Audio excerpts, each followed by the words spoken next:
I sat in silence at the corner of the mahogany table, my champagne flute catching the amber glow of the crystal chandelier overhead. Laughter bounced off the restaurant's walls, the sound of expensive silverware against fine china mixing with cutting remarks that sliced through the air like shards of glass. Another rejection letter this week, sweetheart? Maybe you should consider retail work. At least then you'd have something to show for your time. Ryan chuckled, his eyes dancing with cruel amusement as I ducked my head in practiced shame. The 5 men surrounding our table erupted in laughter, savoring the entertainment.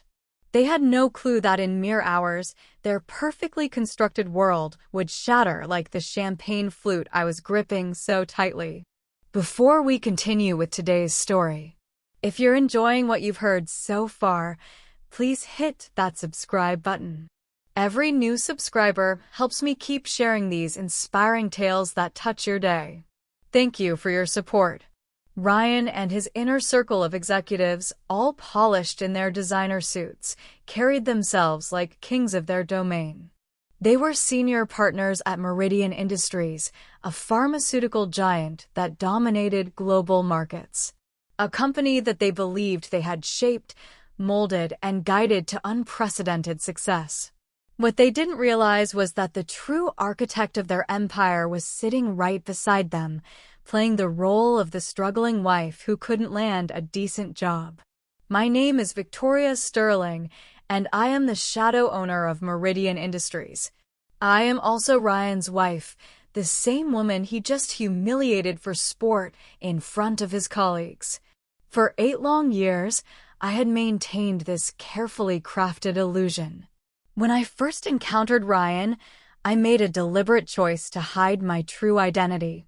Instead of revealing that I was a brilliant biotech entrepreneur, I told him I was an aspiring science writer, still searching for my breakthrough in a competitive field.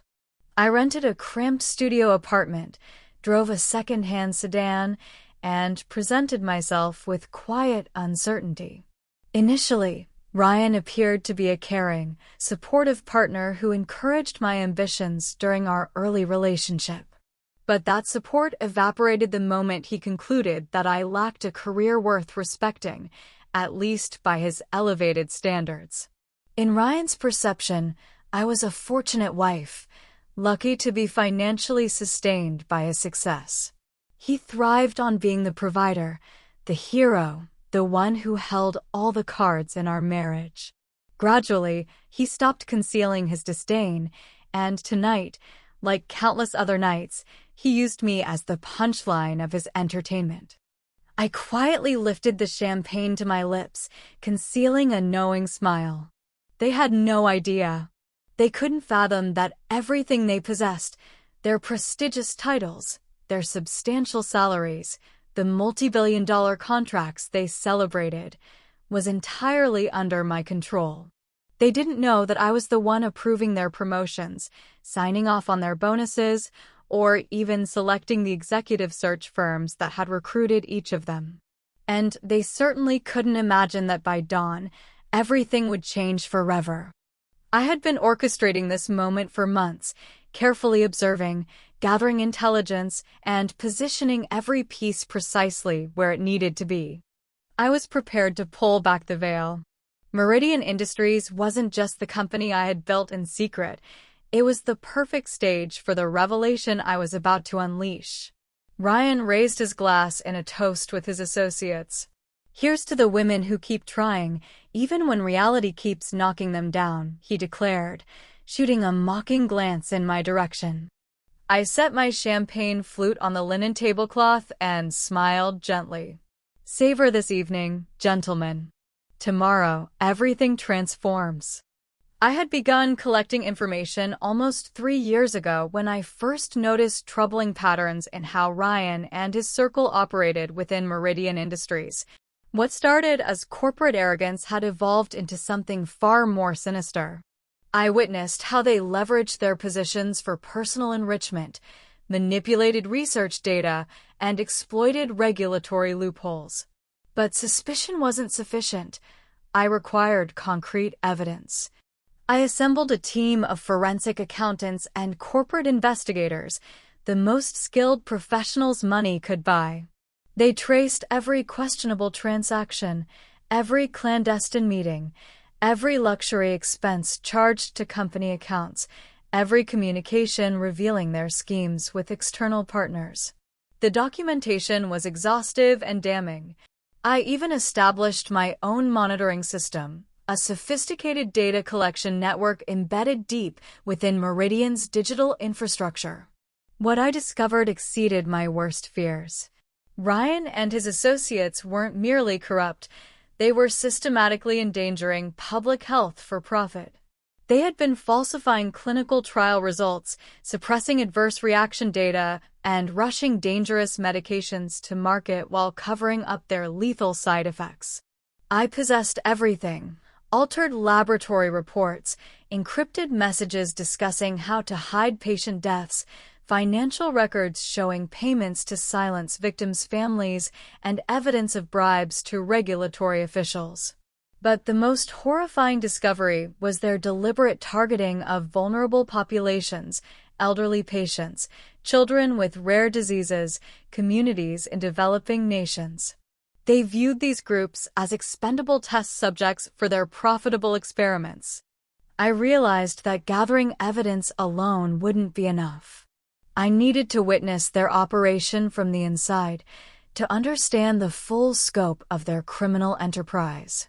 So I decided to infiltrate my own company. I applied for a position at Meridian Industries, not as Victoria Sterling, the mysterious benefactor behind the company's funding, but as someone completely different, Sarah Mitchell, an ordinary researcher seeking an opportunity in pharmaceutical development. I constructed an entirely new professional identity, meticulously designed to appear as nothing more than a struggling scientist in their recruitment system. They suspected nothing. Within days, I received an invitation for an interview. The meeting took place in a sterile conference room on the 15th floor of Meridian's headquarters. I dressed in a conservative outfit, deliberately choosing slightly outdated accessories to match the image of someone desperate for employment. 4 men occupied the interview room, all members of Ryan's trusted inner circle. I recognized each face from the private gatherings where I had been ridiculed behind my back. "You've had several gaps in your employment history," one sneered, flipping through my fabricated resume with obvious disdain. "Yes, I've been searching for the right research opportunity," I replied, deliberately keeping my voice uncertain and apologetic. "The pharmaceutical industry is extremely demanding," another man said, examining me with a condescending smirk. "We receive applications from candidates with far more impressive credentials than yours." I could tell they had reached their conclusion before I even spoke. They weren't evaluating my qualifications or potential. They saw only a mediocre woman with no connections, no value to exploit. The interview lasted exactly 20 minutes, but they spent most of that time making subtle jokes rather than assessing my abilities. One even checked his phone multiple times while I answered questions. I didn't need to see his screen to know who he was texting Ryan. And predictably, moments later, all their phones buzzed simultaneously. "This is interesting," one chuckled, glancing at his device. I already knew what Ryan had sent. He knew I was there, and he was sharing his amusement with his colleagues. I maintained my performance, lowering my eyes and mumbling a quiet thank you as they provided their hollow assurance that they would be in contact. I left that conference room without another word. I didn't need their callback. I didn't need their approval. I had already obtained exactly what I came for. I had observed their operation firsthand, how they dismissed those they deemed worthless, how they had created a toxic culture where only men like Ryan could flourish. They believed they controlled everything, that they could continue manipulating and destroying anyone they chose. But tomorrow, everything would change. Tomorrow, I would no longer be Sarah Mitchell, the unemployed researcher. Tomorrow, I would enter that boardroom not as a desperate job candidate, but as the true power behind Meridian Industries. And I would do something they never anticipated. I would expose them all. But what I discovered next would change everything I thought I knew about my own company. The following morning, I arrived at Meridian earlier than usual, but this time I didn't use the employee entrance like some hopeful applicant. I walked through the executive lobby where staff hurried past, offering polite nods without recognizing who I was. That would change after today. After today, they would never forget me. Inside the main boardroom, everything was prepared. The board of directors had been summoned, the executive team was present, and on the massive screen behind me, all the evidence was ready to be revealed. I didn't need lengthy explanations. The proof I had accumulated over the past 3 years would speak for itself. As the door opened, Ryan and his 4 closest associates strode in, still wearing their arrogant smiles.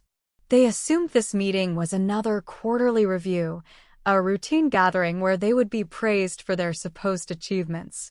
They had no idea this would be their final moment of power at Meridian Industries. I sat at the head of the conference table, calm and composed, watching as Ryan settled into his seat, the chief operating officer's chair he had been so proud of. Then he noticed me. His smile disappeared, confusion flickering across his features. His eyes darted around the room, searching for answers, trying to understand why his unemployed wife was present at a high-level executive meeting. But no one offered explanations. I placed my hand on the thick portfolio before me, my voice stripped of the uncertainty he had grown accustomed to over 8 years. Please sit down, Ryan. You and your colleagues will want to hear what I have to say. I could see the hesitation in his expression.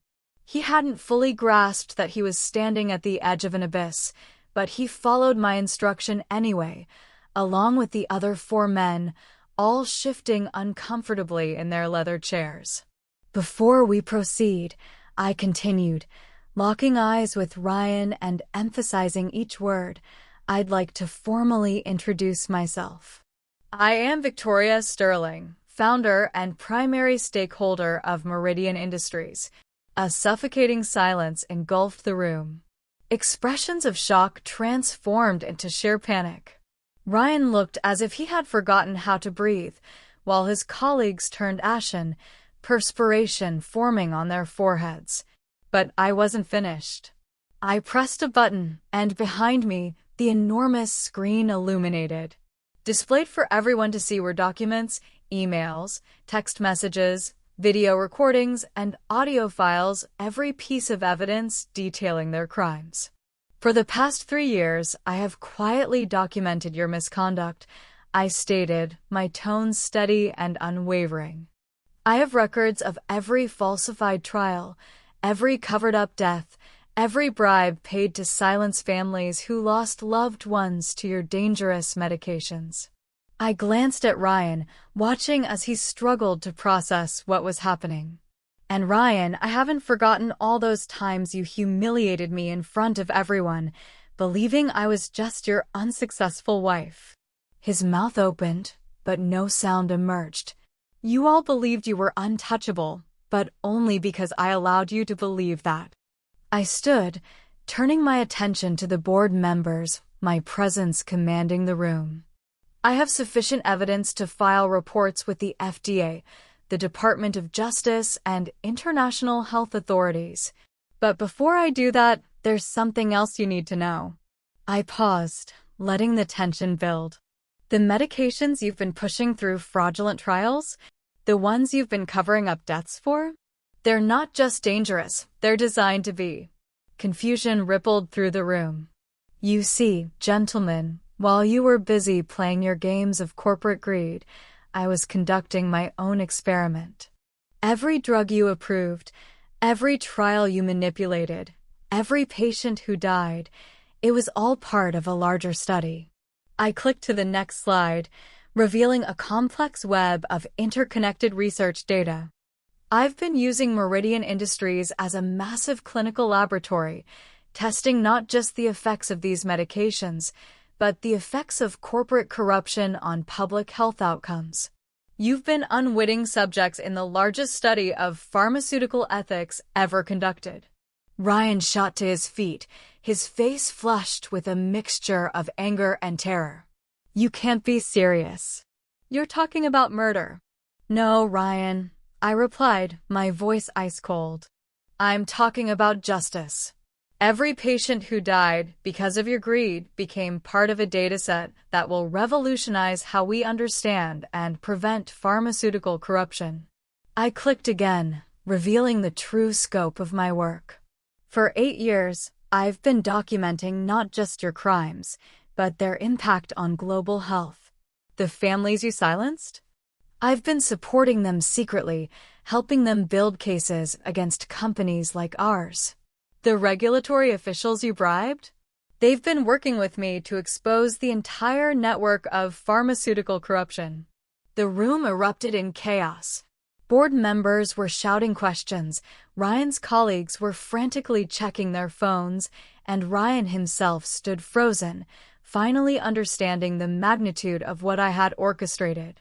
The beautiful irony, I continued, is that while you thought you were using Meridian to line your pockets, I was using all of you to expose the entire industry. Every crime you committed was carefully documented, every victim was secretly supported, and every cover-up was turned into evidence. I picked up a stack of legal documents and slid them across the table. Effective immediately, you are all terminated from Meridian Industries. But unlike typical corporate scandals, this won't end with golden parachutes and quiet resignations. This ends with criminal charges, international investigations, and a complete transformation of how pharmaceutical companies operate. The boardroom doors opened, and federal agents stepped inside, ready to escort the newly arrested executives out of the building. Ryan staggered backward, his eyes wide with disbelief. He turned to his colleagues, desperately seeking support, but every single one of them looked away, avoiding his gaze. He was utterly alone. Your personal belongings have been seized as evidence, I continued calmly. Your access to all accounts has been frozen. Leave quietly, because this is about to get much worse for all of you. As they were led away in handcuffs, I didn't bother watching them go. Instead, I looked out at the city's skyline, knowing that the real work was just beginning. The story broke within hours, but not in the way corporate scandals usually unfold. This wasn't just about executive misconduct. It was about a revolutionary approach to pharmaceutical accountability. News outlets around the world covered the unprecedented case, a pharmaceutical executive who had spent years secretly documenting industry-wide corruption while simultaneously building the evidence needed to prosecute not just her own company, but an entire network of corrupt firms. The data I had collected didn't just expose Meridian Industries, it revealed systematic corruption across dozens of pharmaceutical companies, regulatory agencies, and research institutions. Within weeks, international health organizations were using my research to completely overhaul drug approval processes. The families of victims, supported by the evidence I had gathered, won unprecedented settlements that would fund medical research for decades. Ryan and his associates faced federal charges for fraud, conspiracy, and manslaughter. But more importantly, they became the face of a transformation that would save countless lives worldwide. 3 months later, I stood in my office, no longer hidden behind the facade of the struggling wife, but openly leading Meridian Industries through its complete transformation into a nonprofit research foundation. The company I had built in secret was now dedicated to developing life-saving medications at cost, with complete transparency in all research and development. I had learned that true power isn't about revenge or domination. It's about using your position to create lasting change that protects those who can't protect themselves. Ryan's mockery had been painful, but it had also been the perfect cover for the most important work of my life. Sometimes the greatest victories come not from destroying your enemies, but from using their own arrogance to build something better than they ever could have imagined. And as I looked out at the city below, I knew this was only the beginning of what Meridian Industries could accomplish when driven by justice rather than greed.